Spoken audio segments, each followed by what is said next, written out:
इस वीडियो के अंदर हम उन म्यूचुअल फंड कंपनीज के बारे में बात करेंगे जिन पे इन्वेस्टर सबसे ज्यादा भरोसा, सबसे ज्यादा प्यार, भरोसा दिखा रहे हैं, प्यार लुटा रहे हैं।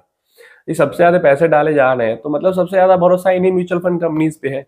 या फिर अब डिस्ट्रीब्यूटरशिप का पावर है कि सबसे ज्यादा पैसा इनके पास आ रहा है उतनी अच्छी परफॉर्मेंस ना होने के बावजूद। आप बताना कमेंट में कि इनमें से कौन सी कंपनी है जो कि डिजर्व करती है रहना, कौन सी कंपनी है वो डिजर्व नहीं करती है।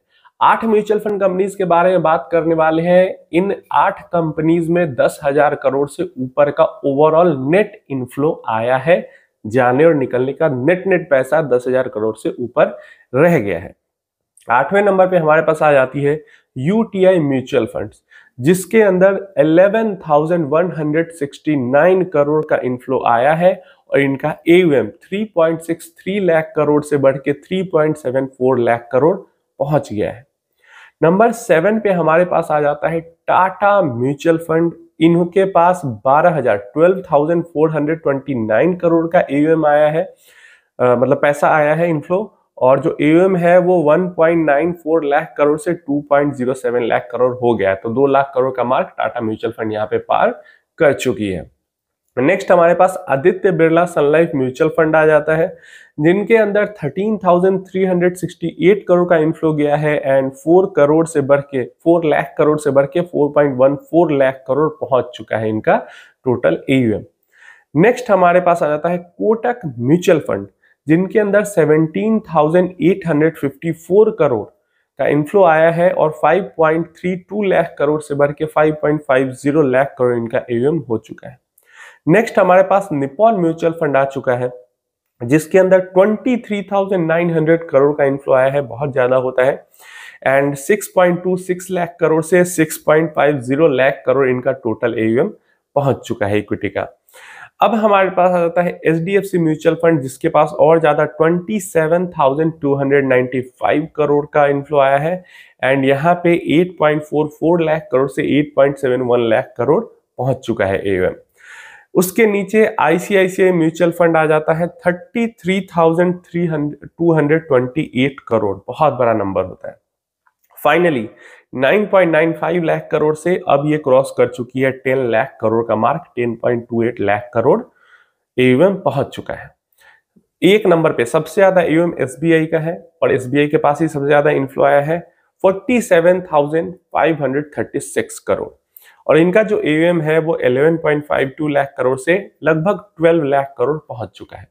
तो अब इंडियन म्यूचुअल फंड इंडस्ट्री में 2 जायंट्स हैं म्यूचुअल फंड कंपनी जिनका AUM 10 लाख करोड़ से ऊपर चला गया है, एक SBI और दूसरा ICICI। अब यहाँ पे कुछ ट्रेंड मैं आपको दिखाता हूं।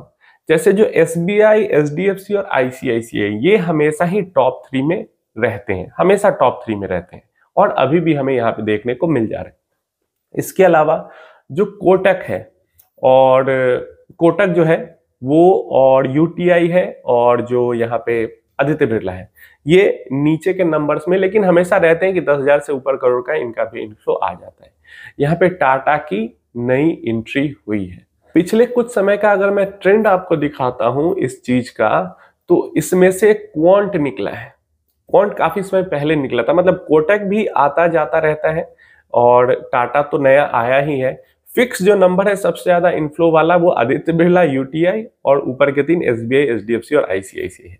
तो ट्रेंड ये यहाँ पे हमें देखने को मिल रहा है कि क्वांट काफी समय तक इस लिस्ट में रही थी, लेकिन अभी से 1 साल पहले जो निकली, 1 साल 10 महीने पहले निकली, उसके बाद से ये टॉप की लिस्ट में नहीं आई है इनफ्लो वाले में।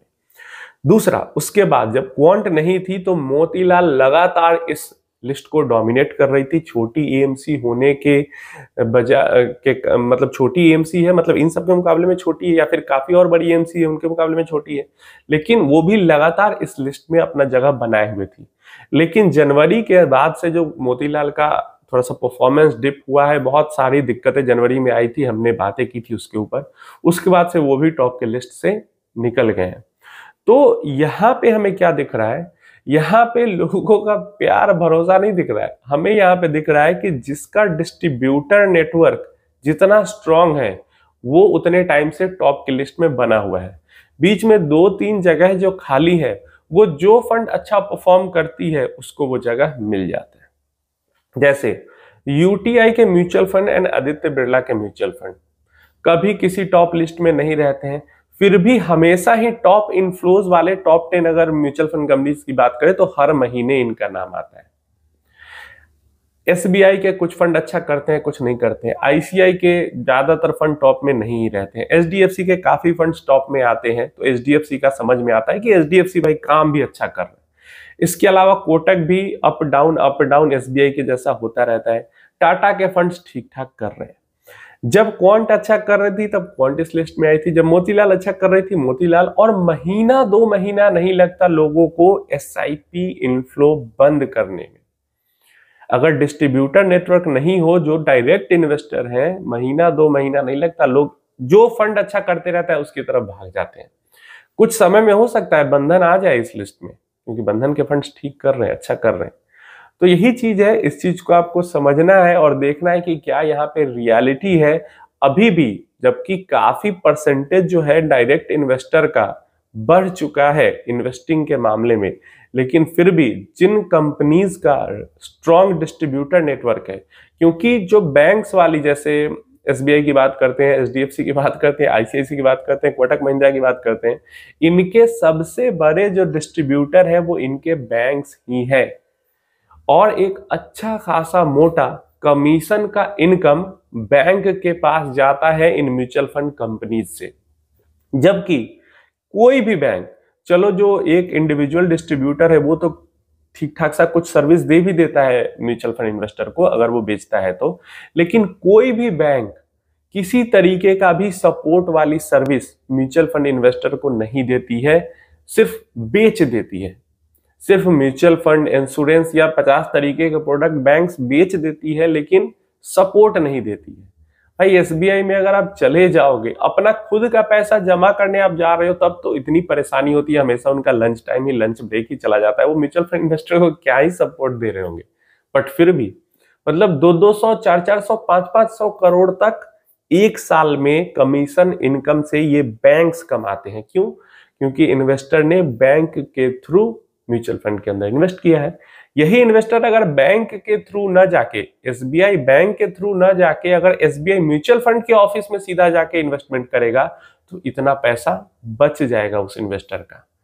यही अगर आपको रेगुलर में ही करना है, आप बैंक के थ्रू कर रहे हो, बैंक को पैसा जा रहा है कमीशन का, कोई किसी को बेनिफिट नहीं हो रहा है, बैंक को वैसे भी भर भर के पैसा मिल रहा है, उससे अच्छा आपको रेगुलर में ही करना है तो किसी डिस्ट्रीब्यूटर के थ्रू कर लो ना, कम से कम डिस्ट्रीब्यूटर का तो भला होगा।